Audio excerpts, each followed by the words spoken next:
famous Hollywood screenwriter William Goldman once said, "Nobody knows anything. Not one person in the entire motion picture field knows for a certainty what's going to work. Every time out, it's a guess, and if you're lucky, an educated one." In a time where everything we get in Hollywood now is a remake, reboot, requel, or some spin-off, and it's all melting together into the slop of the same shit all the time, I start to wonder, is this all Hollywood is now? Is this all movies on the big screen are now?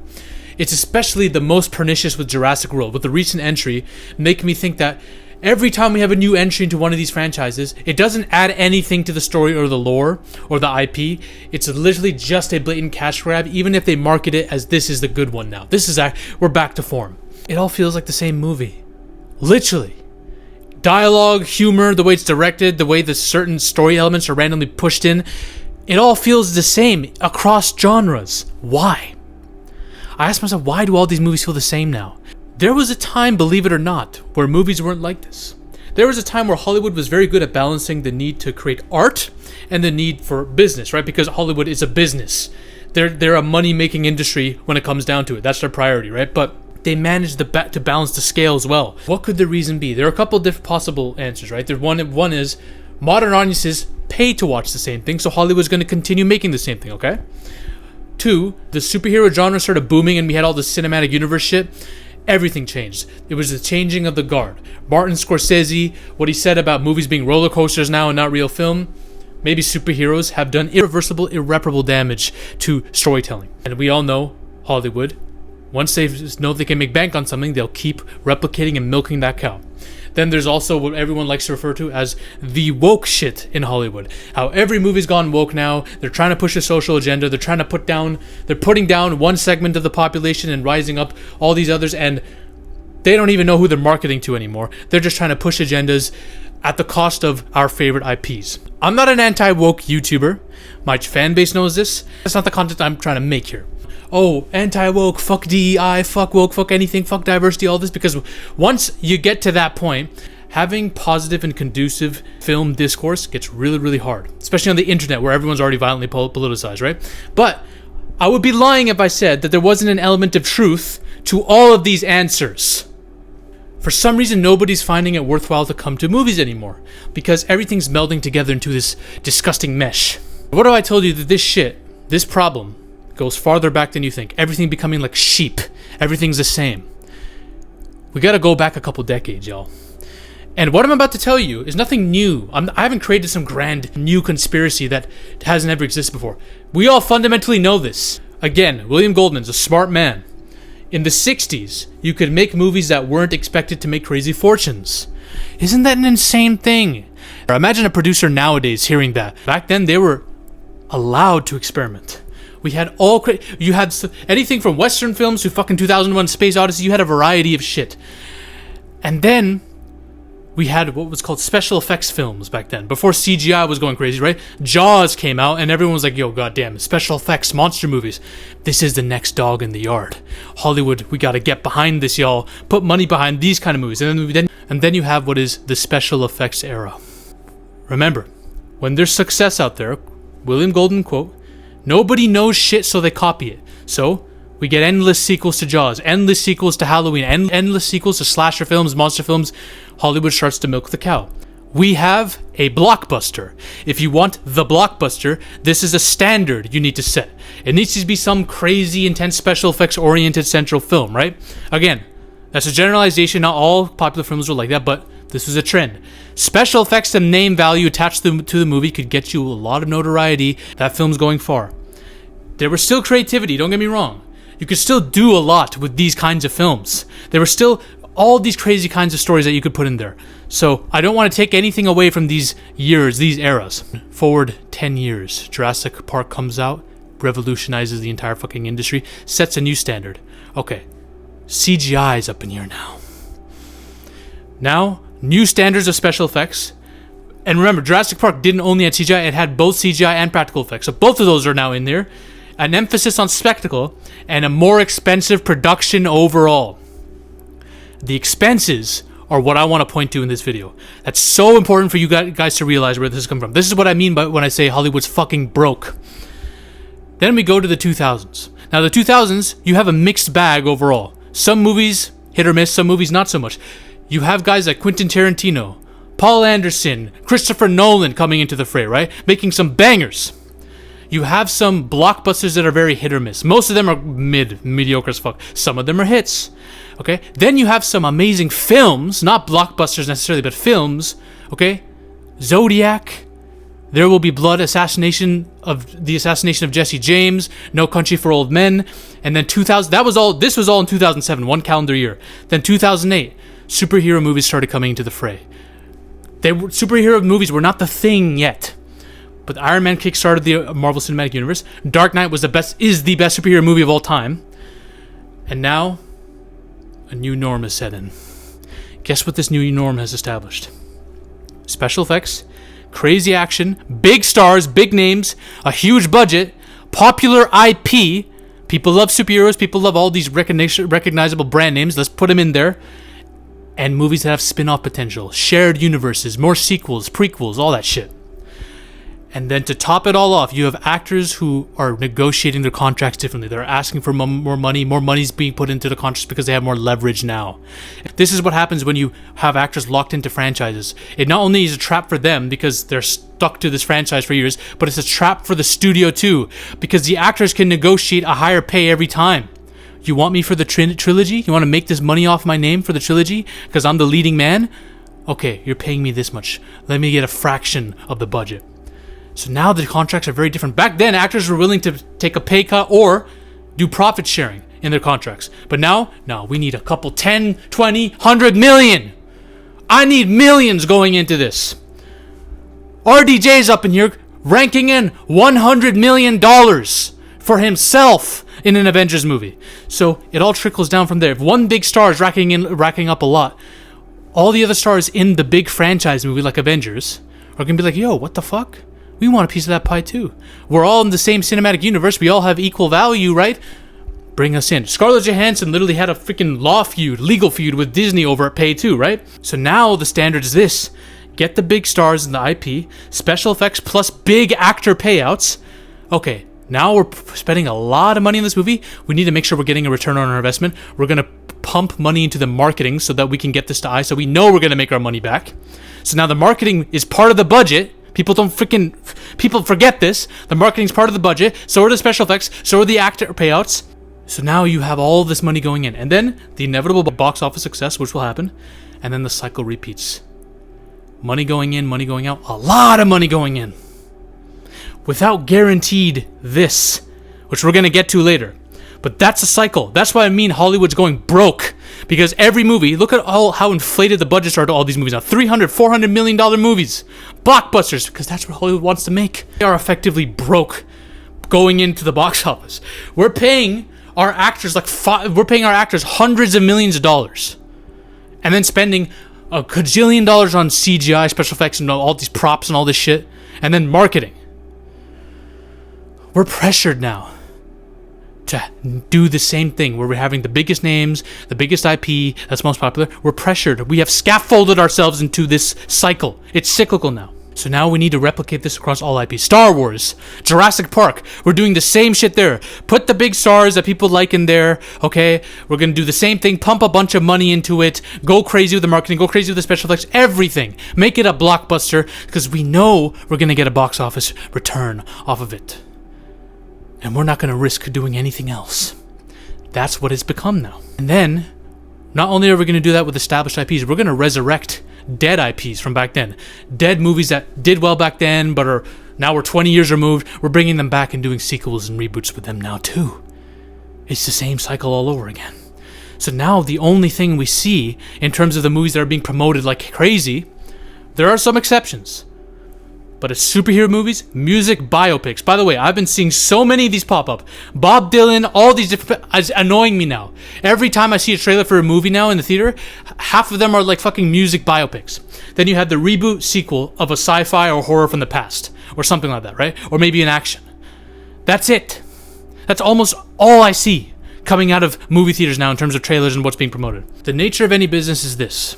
Once a business does really well and starts making more money, starts resting on their laurels, over time the product will diminish. It'll be watered down compared to what it was prior, what it started with.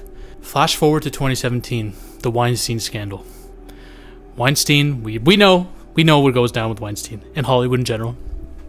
But that causes a lot of rifts in the fabric of Hollywood and the society itself, right? The Me Too movement's going crazy now, right? It's growing bigger and bigger and bigger. Now there's more pressure for social movements, pressures for social reform. We know corporations love hopping on trends to give themselves a pat on the back and say, hey, we're cool, we're still morally good, right? We know that. With Hollywood, this was maximized by a factor of 1,000. Why? Because Hollywood's filled with Weinsteins and Epsteins. You know it, I know it, Hollywood knows it. You're lying to yourself if you believe otherwise. We know that all these producers who have been so used to having actresses and kids acting for them on a whim, we know these people are molesting the shit out of people. So it's a net benefit for Hollywood to be like, we need to distance ourselves from the Epstein-Weinstein image. So yeah, we care about social issues. Women empowerment, yay, we care about race issues, all that. We're going to put that forward now so that we can give ourselves a pat on the shoulder and distance ourselves from the image that we inevitably have behind the scenes. And everyone fucking knows it too. That entire industry knows it. They knew what was going down with Weinstein for years. So we're going to push it forward. Our corporate response, we're going to completely exaggerate everything. We're going to push it everywhere. We want to pump it out so you guys know, the people, the masses know, we're good people. We care. Right? That's Hollywood. That's the corporate response in general. Anything that becomes corporate is not real. So, we start seeing it everywhere. Okay? And I'm not an anti-woke person, but a lot of things that are pushed under the guise of diversity, otherwise known as pandering when it comes down to it, it seems incredibly forced. And you know what the worst part is? Hollywood, again, they've scaffolded themselves to a standard. They don't want to risk anything anymore. They don't want to risk making original content because they don't think anyone's going to watch. So they were like, okay, let's apply these diversity quotas to existing popular IP that people love. And because they don't know how to actually apply it properly without it being non-subtle and without it being pandering as fuck, they've screwed over a large majority of IP. So now the new standard is this. Get the big stars in IP, special effects plus actor payouts, diversity casting, because I don't think these Hollywood producers who are out of touch know what that even is. They're lazy fucks. Diversity casting and writing, increased marketing budget, box office success, which they hope will happen. We're going to get to what's happening now. And the cycle repeats. This is the new standard. A lot of fans have and I'm not talking about the fans who are going crazy, schedule like, fuck anything diversity. I'm not saying that. I'm saying a lot of fans who notice the woke stuff are noticing it because it feels forced. And they do it at the cost of existing IP. For example, a lot of fans hated the fact that Luke Skywalker looked like a little bitch while Rey was getting all the shine. She was the queen while Luke Skywalker was a shell of his former self, right? They don't like that. They don't like seeing the Hulk being pathetic next to She-Hulk, right? But Hollywood, this is their way of pushing that forward because we're good people. We believe in this trend. Please just pay us the money, buy your tickets, and don't associate us with pure evil. Please, we're good. Fucking fucks. So this is their way of saying, okay, at least we have diversity, at least we're doing so good, as a way to make up for the fact that their writing is shit. It's mediocre, it's lazy. So now it's become a prop. Now it's become a facade. It's become an airbrush for all the bullshit that's underneath. And that's the key here. Writers, the writing. Nobody brings it up. Everyone always talks about, the director. Who's directing this movie? Who's producing it? I always look at the writer. Who's writing this? Aaron Sorkin? William Goldman? Who's writing these movies? I always look for the writer and to see their credentials and what they've done, and that'll tell me if a movie's going to be good or not. Nobody looks at it. They're just like, the director. Look, A24. Neon's doing this. It's the writer, and that's the most important part. Look at the amount of strikes we've had.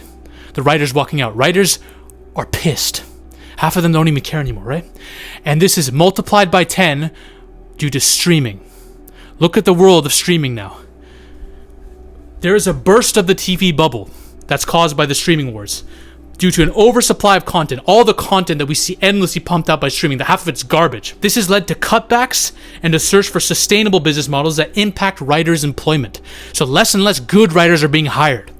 Now we have things called mini rooms, the use of smaller temporary writing teams with less compensation and fewer opportunities to get somewhere. These have become more common.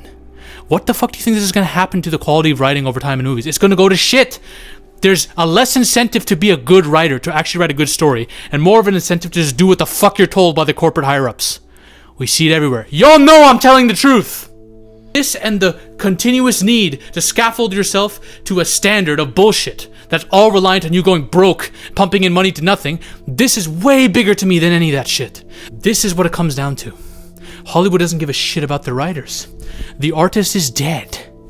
And a good director, I don't care how good your director is, most of the time a good director cannot save a broken script, I'm sorry to say.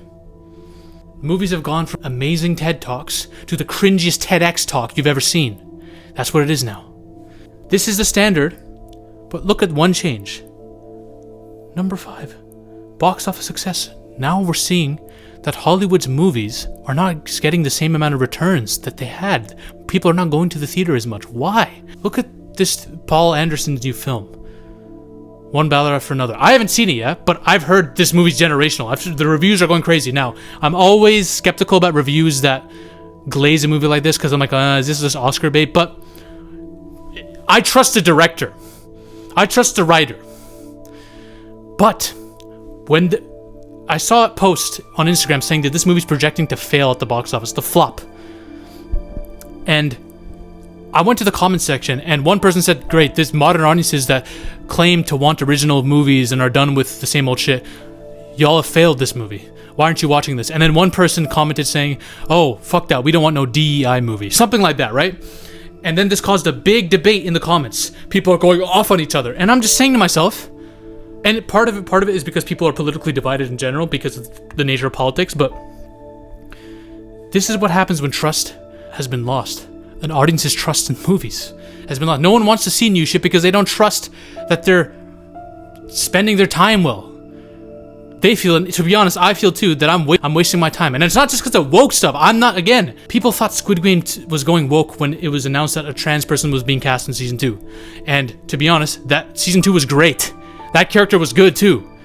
Season 3 was because the ending was terrible, but that wasn't because of anything DEI or woke related. There are exceptions to all these rules, right? But it's too late. With all that being said, though, I think there's one genre that can still save us, and that's horror. Because I think this is the one genre that Hollywood will look at and say, we're willing to take a risk with different stories because we know horror is easier to market to casual audiences. It's a fact. It's been proven true time and time again. Weapons is an original story. I think it's overrated. Personally, I didn't like it as much as most people did, but I can appreciate that one is a good film. It's not bullshit. It's a new story. Now, you have hit or misses in the horror genre. Do not get me wrong. This is what happens when you try to get too smart, and try to get too pretentious. And A24 has a problem. Listen, I love A24, but there's a problem with them where they can get weird for the sake of it. I think I have 2 messages here. One for filmmakers: get back to the iceberg way of doing things. This is a classic screenplay lesson, okay? Learn to be subtle. There's something called fucking subtext. Whatever is on the surface, there's a whole layer of subtext that you have to subtly guide the audience through in the course of your movie. That's smart writing. Alright? You don't want to tell them it through preachy, ham-fisted bullshit dialogue or exposition or any of that shit. Or a movie that tries to be smart but ends up being dumber than it is. Learn to utilize subtext well. Okay? And for modern audiences, we need to start supporting original content, otherwise nothing's going to change. Take a chance on something new. I think it's too late, personally. I don't think Hollywood's ever going to change their way, and I think theaters are going to be going out of business. And I'm one of the people that needs to do this myself. I'm not better than anyone when it comes to this. I'm a casual audience who pays for shit like Fantastic Four and Superman all the time because I'm a geek, I'm a nerd at the end of the day. But still. Now, I don't mean to be a doomer here, because there are things that are spin-offs of other popular IP that are pretty good, like the Penguin TV show. It was great. Now, yeah, Alien Earth wasn't so fucking great, but you have hit or misses like everything. There are positive signs. There are lights at the end of the tunnel, but it's a far deep and dark tunnel. Alright? So yeah, fuck Hollywood. Ladies and gentlemen, we are on a mission to take over Hollywood. But the army must keep growing. If you want to suggest video topics to me, or talk about your favorite movies or favorite film theories in a community with like-minded individuals, join the Zafy Discord now. Link is in the description and the comment section as well. Join us. This movement is just beginning. We're taking over Hollywood, one coke line at a time.